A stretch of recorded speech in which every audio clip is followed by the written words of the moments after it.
Kanpur AIMIM की प्रदेश उपाध्यक्ष सैयद तौफीक अहमद उर्फ साजिद के घाटमपुर में मस्जिद गिरने की घटना का पता चलते ही वहां का निरीक्षण किया गया और लोगों से बात भी की। बताया कि घाटमपुर में जो घटना घटित हुई है वह बहुत ही निंदनीय है, इसका हमें खेद है।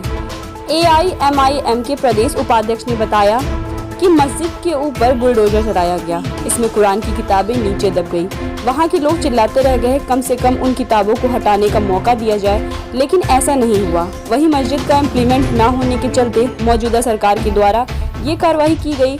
वहीं सरकार पर आरोप लगाते हुए कहा कि हमें बिना कोई नोटिस जारी किए कार्रवाई की गई। वहीं प्रदेश उपाध्यक्ष ने कहा कि जिन अधिकारियों के द्वारा बिना नोटिस के मस्जिद को गिराया गया उनके ऊपर मुकदमा दायर करेंगे। कहा कि जिन अधिकारियों ने द्वेषपूर्ण भावना से कार्य किया है उनके प्रति कार्रवाई की जानी चाहिए और नुकसान हुआ है उसका पुनः निर्माण कराकर इसकी भरपाई करें।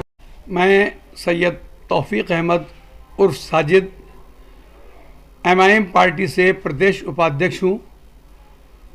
ये बताइए, कल आप घाटमपुर गए थे। जी, घाटमपुर में कुछ ऐसी घटना हुई है जिसके लिए आप वहाँ पर ये जायजा लेने गए थे, आप क्या कहना चाहेंगे उसके बारे में कुछ बताएं हमें विशेष। घाटमपुर की घटना बड़ी निंदनीय है, बहुत ही दुर्भाग्यपूर्ण घटना रही। सबसे बड़ा जो अफसोस है इस बात का है कि हमारी पवित्र किताबों के साथ बेहुरमती हुई। हमारे मदरसे के अंदर रखे हुए कुरान और हदीस की किताबें जिस तरह से उस के ऊपर बुलडोज़र चलाया गया और वो उसके नीचे दब गई, वहाँ के लोग चिल्लाते रहे कि कम से कम हमको हमारे मजहबी किताबें निकाल लेने दीजिए। उस पर उन्होंने कोई तवज्जो नहीं दी। उसके लिए हम लोगों के अंदर बहुत रोष है कि कम से कम हमारी पवित्र किताबों की हिफाजत की जाए, उनका सम्मान किया जाए। ऐसा क्यों किया गया? वो वहाँ की जो निर्माण थे उसको क्यों गिराया गया? दरअसल ये डिस्प्यूटेड मामला है और सन 19 में इसका कुछ फैसला हुआ था, लेकिन उस पर इम्प्लीमेंट नहीं हुआ और अचानक उन्होंने परसों आकर और बगैर किसी सूचना के ध्वस्तीकरण शुरू कर दिया। ना मैनेजमेंट के आगे कोई बात की, ना मैनेजमेंट को बुलाया, ना उनके कोई कागजात देखे और ना ही उनको कोई नोटिस दी कि आप 15 दिन के अंदर अपना सामान हटाइए, या ख़ास तौर से आप इतना तो कर लीजिए कि मदरसे के अंदर जो आपकी पवित्र किताबें रखी हैं उनको आप हटा लीजिए। हम सब कुछ बर्दाश्त कर सकते हैं, लेकिन अपने कुरान के लिए और अपने पवित्र किताबों के लिए हम बेइज्जती और बेहुरमती बर्दाश्त नहीं कर सकते। कहना है कि जिस SDM ने या जिन अधिकारियों ने बगैर किसी सूचना के यह अनुचित कार्रवाई की है उनके ऊपर हम मुकदमा कायम करेंगे। हम इस तरह से चुप बैठने वालों में से नहीं हैं। कल आप वहां गए थे, क्या बातचीत हुई आपकी? वहां के लोगों ने अपना दर्द बताया।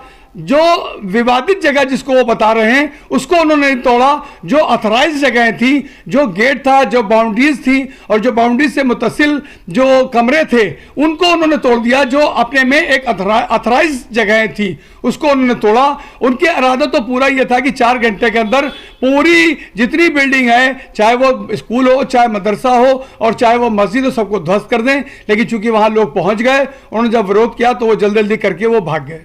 आला अधिकारियों से आप क्या कहना चाहेंगे? भाई ये कहना चाहेंगे कि सबसे पहले तो इसकी बाकायदा सही जानकारी के साथ इस पर कार्रवाई की जाए और जिन लोगों ने ये द्वेषपूर्ण भावना से ये कार्य किया उनको दोषित किया जाए, उनको जुर्म के दायरे में लाया जाए, उनके ऊपर मुकदमा कायम किया जाए और इसका पूरी भरपाई की जाए। और जहां जहां ये नुकसान हुआ है उस नुकसान को कम से कम उसका कंपनसेशन दें, उसको खुद से बनवाएं और अपनी गलती को तस्लीम करें। और जो हमारे मदरसे के अंदर रखी हुई किताबों के साथ बेहुरमती हुई है, कुरान के साथ बेहुरमती हुई है, उसके लिए वो सार्वजनिक तौर से वो उसके लिए क्षमा करें, क्षमा मांगें कि हाँ मुझसे ये गलती हुई, मुझे पहले आप लोगों को बुलाकर कुरान को और हदीस की किताबों को वहां से हटा लेना चाहिए था, तब मैं कार्रवाई करता। तब तक कि मुसलमान फिर भी ये समझता कि आपने कुछ हमारा ख्याल रखा है।